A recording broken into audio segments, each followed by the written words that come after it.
Hey everyone, it's Saturday here in East Tennessee and it's football time, which means my mama's here and I'm cooking up a delicious lunch today. For those of you who don't know me, I'm Carrie Hood.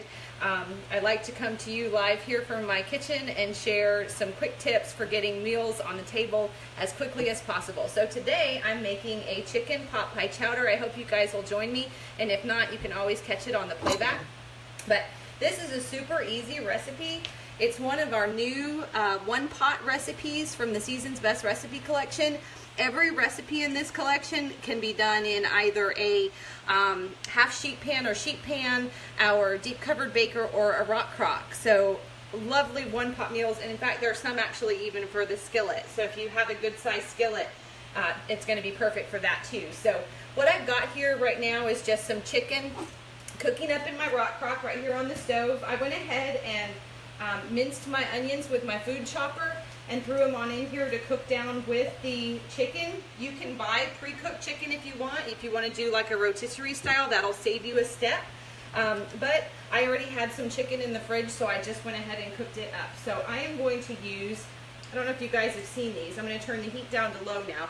These are our amazing salad choppers, and these will make quick work of pork, chicken, any kind of meat that you want to chop up. So they're badly misnamed our salad choppers, but they were actually intended for cooking or cutting up lettuce and things like that. But they're so good at chopping up meat that you just have to use it that way. So I'm just going to take them in here, right here in the rock crock, and just scoop up under the chicken.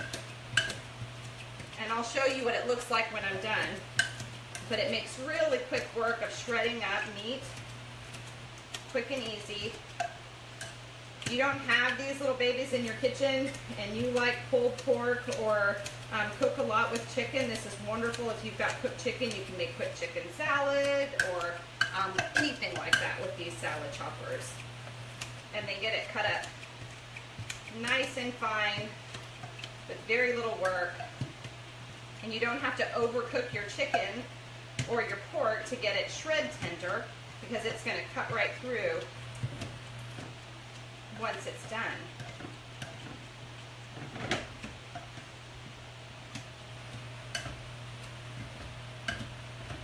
And I use these salad choppers all the time. I had a cooking show a couple of weeks back and I forgot to take them, and I was so upset. We had to actually just shred chicken with forks. Who still does that? Hi Chevelle, how are you? Thanks for joining me, dear. We're making chicken pot pie chowder. All right, so our chicken is all shredded up, and I'm going to bring it closer to the camera so you can see how nicely chopped up that is with very little work and effort. Okay, so there's the chicken part. So now I'm going to go ahead and put in a couple of cloves of garlic and let that cook down a second. The awesome thing about our garlic press is that you don't have to peel your garlic first. You can put it right in there, skin and all.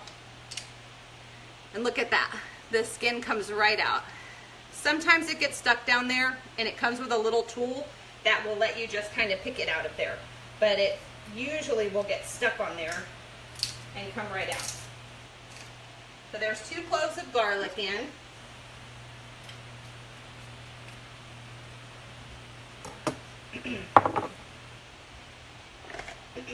I'm just going to give that a little stir and let that garlic cook just a second. As always, my workspace is a mess, so bear with me. Who's on here with me? Anybody else join us? Chevelle, you still out there? I know you've done this recipe a few times. And I have my cookbook here because this is actually the first time I've ever made it at home. I've had it a couple of times at training meetings, but this is my first time having it at home. So now we're going to add the flour, I think, is next. We're just going to sprinkle that in because this is going to thicken our soup a little bit and make it more like a chowder than a soup. So it's going to thicken it up, almost like making a roux. I hope that it doesn't make a difference that I've already got the chicken in here too. I don't think it will. I don't think it will. I'm sure that'll be just fine. Okay, so next up, I'm going to add some chicken stock. I've got 2 cups of chicken stock here. And I'm just going to add that and stir. And that'll take up some of that flour and get it thickening.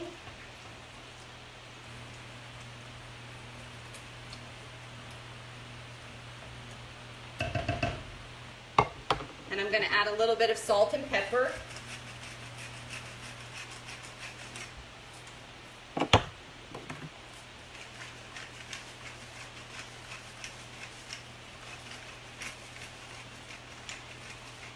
I'm going to go ahead and turn the heat back up on that now, so that can come up to a simmer real quick. And I used our garlic infused canola oil for cooking my chicken. I think that's going to add a little extra flavor to it. Now while that's coming up to a simmer, I'm going to show you a couple of my favorite tools. If you like cooking with fresh herbs, you're going to love these, because the hardest part about dealing with fresh herbs is getting them off the stems. This little herb stripper is awesome.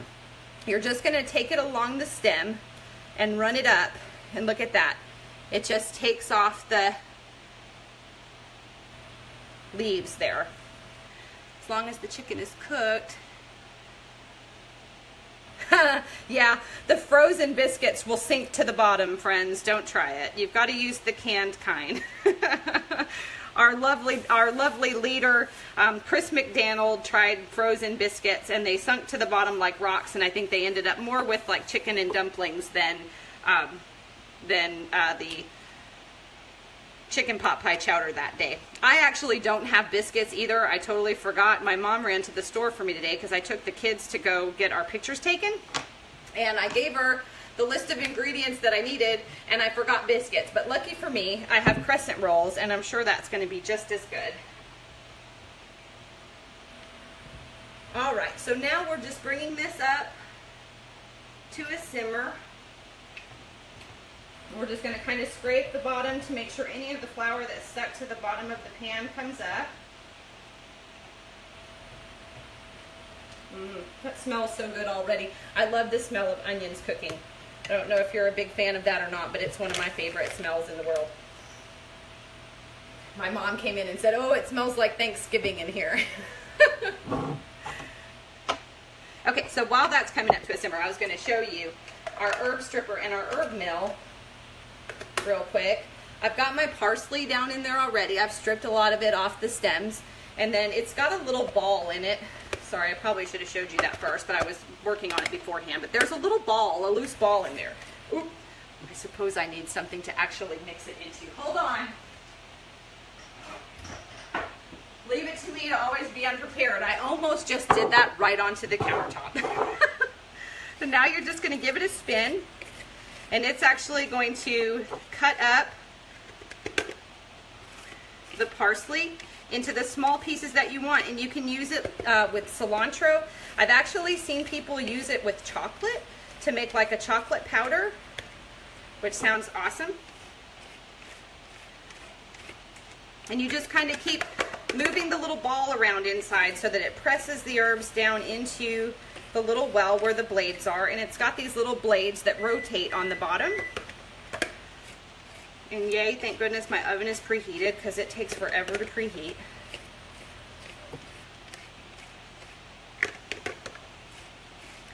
The wonderful thing about this herb mill is that it gets your herbs finely cut up without crushing them, so you're not losing all that flavor out onto your cutting board or onto your knife.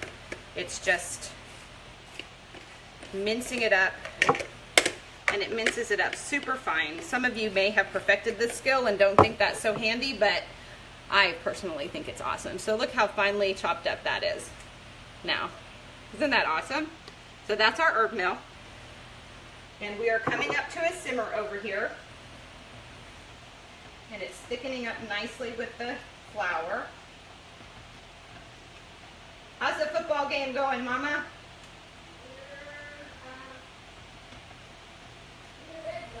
We're in the red zone. Woohoo, go Vols! Okay, so now that that's come up to a simmer, we're going to go ahead and add our veggies. And I've just got a pack of the mixed vegetables here. They're just the frozen mixed vegetables. I'm going to go ahead and put those in first.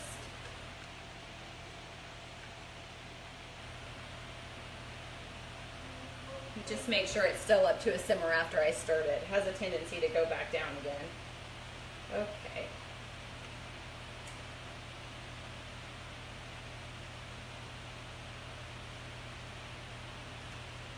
It is. Okay. So I'm going to go ahead and add my frozen vegetables. And this is just the variety pack of the green beans, carrots, corn, and peas, which would be customary for a pot pie. And we're going to go ahead and add the milk.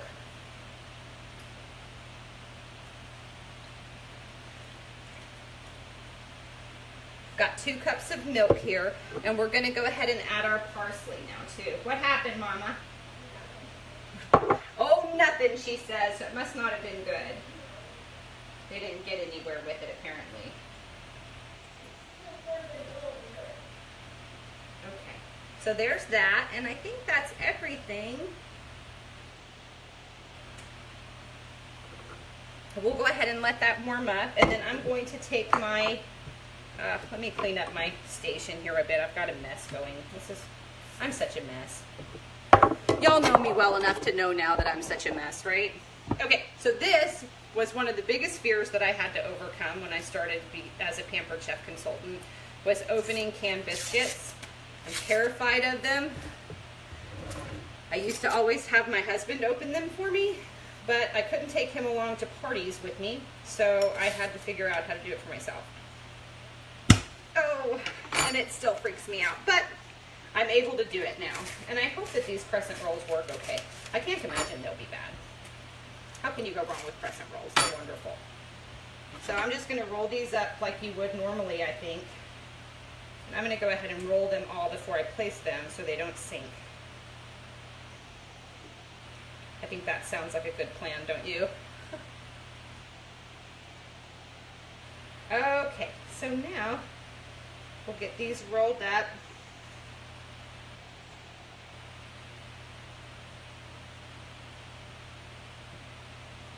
Here we go.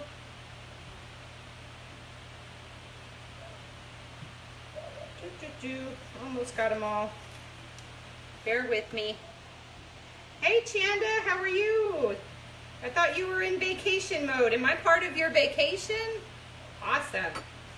Okay, so we're getting these all rolled up, and then I'm just going to place them on top of our mixture and pray that they don't sink because they're not biscuits.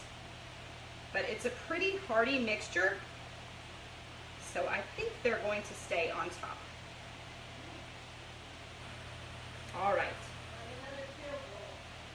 Tennessee got another field goal? Awesome. Okay, so now we're just going to place that in the oven at 400 degrees for 12 to 15 minutes, or until the crescent rolls are puffed up and brown on top. Hold on, I forgot to take this out of my oven.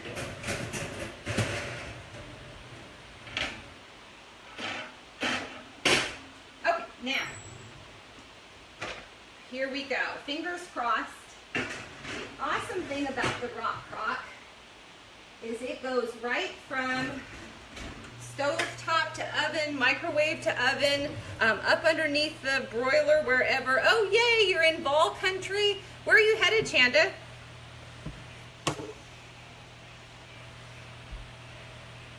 That's awesome. But the cool thing about the rock crock, as I was saying, is that it goes right from